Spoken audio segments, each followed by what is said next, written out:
Tay namin ang fire show. Sobrang amazed at na-enjoy namin ito.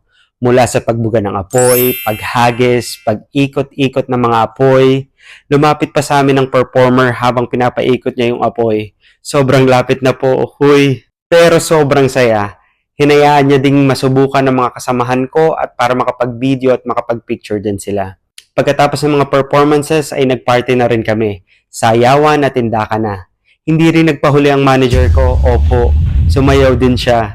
Hala, sige, giling. Nag-enjoy ako sa pag-akyat namin sa stage at tinuro nila sa amin ang Arab dance. Ayan, sige, ikot kami, ikot, ikot.